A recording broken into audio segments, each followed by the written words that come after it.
Hello students, good morning to all of you. I am Shraddha Singhdeo from the Learning IQ, and today we are going to discuss about the fundamentals of English. तो fundamentals of English क्या है? English grammar.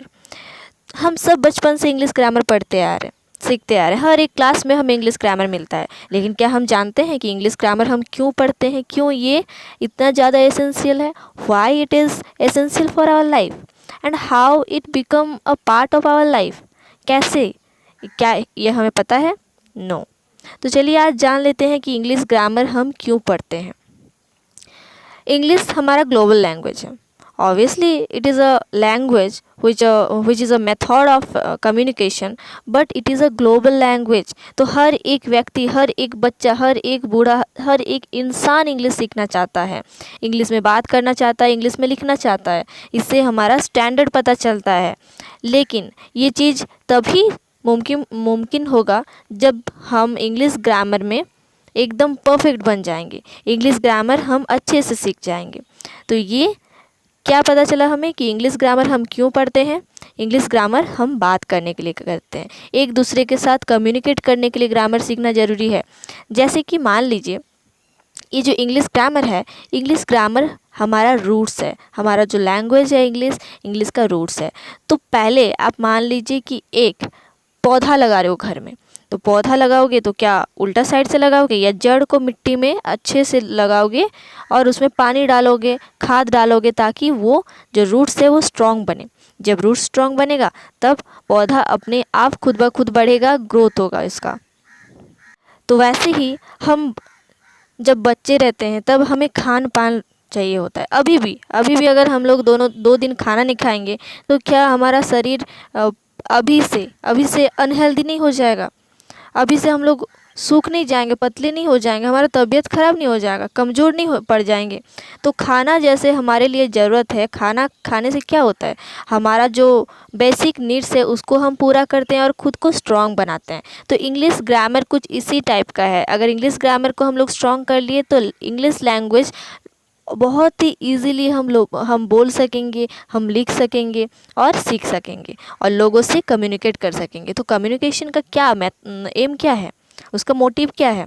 हमारा feelings जो है उसको express करना, हमारे जो आइडियाज़ है उसको शेयर करना एंड लोगों से फ्रेंडशिप करना, लोगों से बात करना। तो क्या पहले चल जाते हैं हम इंग्लिश कहाँ से सीखे हैं, कहाँ से इसका शुरुआत होता है, उसकी तरफ ध्यान देते हैं। तो हम पहले ही आ जाते हैं अल्फ़ाबेट से। जैसे कि आप जानते हो कि आज इंट्रो पार्ट है, आज ग्रामर का फर्स्ट वीडियो है, फर्स्ट क्लास है। तो मैं आपको एकदम बेसिक से पढ़ाना चाहती हूँ ताकि कुछ भी कन्फ्यूज़न ना रहे दिमाग में। तो यहाँ पे हम लोग आ गए, वही बचपन के दिन याद आ गए ना सबको, अल्फ़ाबेट में आ गए। तो अल्फ़ाबेट क्या है वो ये तो हम सभी को पता है। यहाँ पे हम सबको बहुत ही क्लियरली दिख रहा है कि A to Z को हम लोग अल्फ़ाबेट बोलते हैं। और ये जो ABCDEF जो कुछ भी है इसको पर्टिकुलरली लेटर्स बोला जाता है। There are 26 letters in alphabet, 5 vowels and 21 consonants. तो क्या ये अल्फ़ाबेट सीख के हम लोग बात कर सकते हैं? ऐसे अगर बात करेंगे तो कुछ भी मीनिंग नहीं होगा। ABC अगर मैं आप लोगों को बोलूँगी CDEF, क्या आपको समझ में आ रहा है कि मैं क्या बोल रही हूँ? आपको लग रहा है कि मैं लेटर्स को दोहरा रही हूँ, लेटर्स को बोल रही हूँ, इसमें कुछ बात नहीं है जिसे आप समझ सको। तो हमें बात करने के लिए, अच्छे से एक दूसरे को समझाने के लिए, बात करने का मोटिव क्या रहता है, कम्युनिकेशन का मोटिव क्या रहता है? एक दूसरे को समझाना। अगर हम इशारों में भी अगर समझा सकते हैं तो वही एक लैंग्वेज हो जाता है, और बस वही चाहिए। हर एक लैंग्वेज का मोटिव वही रहता है।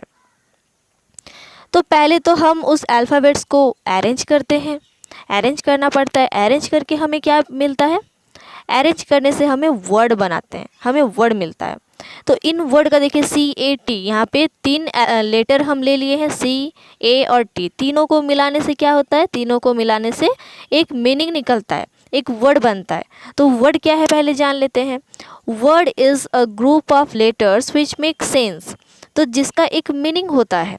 ये ग्रुप ऑफ लेटर्स है, लेकिन इसका कुछ मीनिंग निकलता है। कोई सा भी अगर मान लीजिए TACTCA लगा देंगे, वो भी तो ग्रुप ऑफ लेटर्स हो गया। तो क्या वो वर्ड होगा? नो, वो वर्ड नहीं है, क्योंकि उसका कुछ मतलब नहीं होता है, अर्थ नहीं होता है। लेकिन CAT, कैट मतलब हम सब जानते हैं, कैट मतलब बिल्ली होता है, तो इसका एक अर्थ है। तो ऐसे ही वर्ड बनता है। वर्ड के बाद क्या बनता है? वर्ड के बाद फ्रेज बनता है, क्लॉज बनता है एंड सेंटेंस बनता है, जिसका बहुत ज़्यादा ज़रूरत है बात करने के लिए या लिखने के लिए, अपना फीलिंग्स को एक्सप्रेस करने के लिए। तो वर्ड तो बन गया, इतना ज़्यादा वर्ड बन गया कि हमें कन्फ्यूज़न होने लग गया है। इतना ज़्यादा वर्ड होने से हम कंफ्यूज हो जाएंगे। अभी वर्ड को अरेंज कैसे करना है, उसको पहचानना कैसे है और इसे याद कैसे रखना है, ये भी हमारे पास एक बहुत बड़ा एक प्रॉब्लम आ गया कि इसे याद कैसे रखना है, इसको पहचानना कैसे है और इसे यूज़ कैसे करना है। ऐसे नॉर्मली तो हम बहुत सारे वर्ड सीख जाते हैं। छोटा बच्चा को अगर देखेंगे, जब वो बात करना सीखता है तो बहुत ज़्यादा वर्ड वो सीख जाता है पहले, लेकिन उसे अरेंज करना नहीं आता है। वो कैसे बोलता है? पापा, मम्मा, और बहुत सारा ऐसे वर्ड बोलता है जिसका कुछ अर्थ नहीं होता है। तो उसे वो अरेंज करना नहीं सीखता है उस टाइम पे, उसे वर्ड आ जाता है, वर्ड सीख जाता है वो। हमारा बात सुन सुन के उसके दिमाग में कुछ ऐसे साउंड आ जाते हैं जिसको दोहराते रहता है, लेकिन उसका मीनिंग नहीं होता है। तो उस वर्ड्स को पहचानने के लिए, अरेंज करने के लिए और सेंटेंस बनाने के लिए हमें क्या करना ज़रूरी है? हमें सीखना पड़ेगा पार्ट्स ऑफ स्पीच। तो पार्ट्स ऑफ स्पीच क्या है? पार्ट्स ऑफ स्पीच क्या है, ये जानने के लिए हमें क्या जानना पड़ेगा? चलिए इसका डेफिनेशन देख लेते हैं। It is important to recognise the identify the it is important to recognize and identify the different types of words in English so that one can understand grammar and use the right word form in the right place. तो ये बहुत ज़रूरी है इसे पहचानना। Word को मैं पहले ही बता चुकी हूँ कि वर्ड को पहचानना और उसे याद रखना ये सबसे बड़ा प्रॉब्लम है। तो उसे याद रखने के लिए और पहचानने के लिए क्या करेंगे हम? इंग्लिश में बहुत सारा वर्ड होता है जिसके वजह से हमारे दिमाग में एक कन्फ्यूज़न क्रिएट होता है। हमारे दिमाग छोड़ के सबसे ज़्यादा बच्चों के दिमाग में होता है। बच्चों को समझ में नहीं आता है कि कौन सा वर्ड बोलना चाहिए, कौन सा वर्ड कैसे अरेंज किया जा सकता है, so that one can understand grammar and use the right word from in the right place. तो पार्ट्स ऑफ स्पीच एक ऐसा चीज़ है। स्पीच मतलब क्या है? बोलना। तो कैसे बोलेंगे, वर्ड को कैसे हम अरेंज करेंगे, इसको सिखाती है parts of speech. Parts of speech में हमें कुछ पार्ट्स मिलेगा जिससे हम वर्ड को अलग अलग नाम पे डिवाइड कर देंगे कि ये इतने वर्ड्स, ये सब वर्ड्स को ये बोला जाता है, बाकी सब वर्ड्स को एक्स बोला जाता है और बाकी सब वर्ड्स को वाई बोला जाता है। तो ऐसे करके कुछ हम नाम दे देंगे, तो वो नाम के बारे में भी हम जानेंगे। चलिए देख लेते हैं वो नाम क्या क्या है। तो पहले हम देख चुके हैं कि पार्ट्स ऑफ स्पीच 8 टाइप के होते हैं। There are 8 types of parts of speech: noun, pronoun, verb, adverb, adjective, conjunction, preposition, interjection. ये सब के बारे में हम बचपन से सीखते आ रहे हैं, लेकिन आज कुछ न्यू सीखना है। तो यहाँ पे हम देख रहे हैं द 9 पार्ट्स ऑफ स्पीच। ये क्या है? ये तो और ज़्यादा कन्फ्यूज़न क्रिएट कर रहे हैं हमारे माइंड में।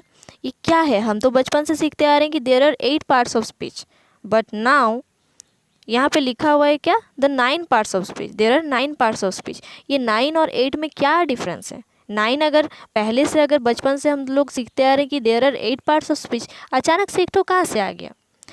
तो चलिए इसके बारे में हम जान लेते हैं। अकॉर्डिंग टू रिचर्ड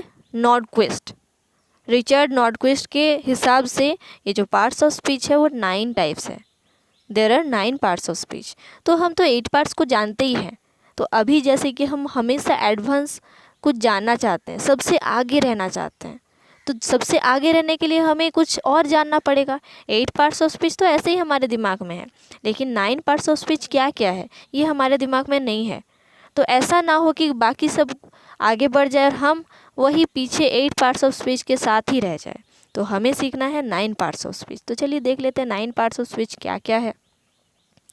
फर्स्ट में है nouns, pronouns, verbs, adjectives, adverbs, prepositions, conjunctions, articles, interjections. तो हमें न्यू क्या मिला? आर्टिकल्स मिला। तो आर्टिकल्स तो क्या है वो हम बाद में डिस्कस करेंगे। ये हर एक टॉपिक को हम डीपली डिस्कस करेंगे, लेकिन हमें अब ये जानना है कि ये 9 पार्ट्स ऑफ स्पीच क्या क्या है। तो हमें पता चल गया, नाउन्स है, प्रोनाउंस है, वर्ब्स है, एडजेक्टिव्स है, एडवर्ब्स है, प्रीपोजिशंस है, कंजंक्शंस है, आर्टिकल्स है एंड इंटरजेक्शंस है। तो ये सबको आप अपने कॉपी में नोट भी कर सकते हो, ताकि आगे जब आप इसको रिवाइज करोगे तो ये आप देख देख के रिवाइज कर सको। तो आज के लिए इतना ही। 9 पार्ट्स ऑफ स्पीच हम सीखे, आज कुछ न्यू तो सीखे ना हम।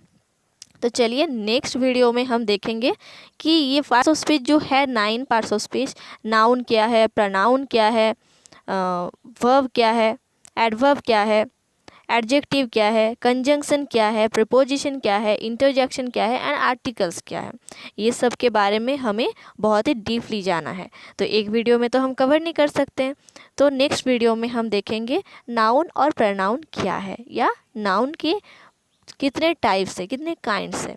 तो thank you for watching my video. I hope आप सबको मेरा वीडियो बहुत अच्छा लगा हो।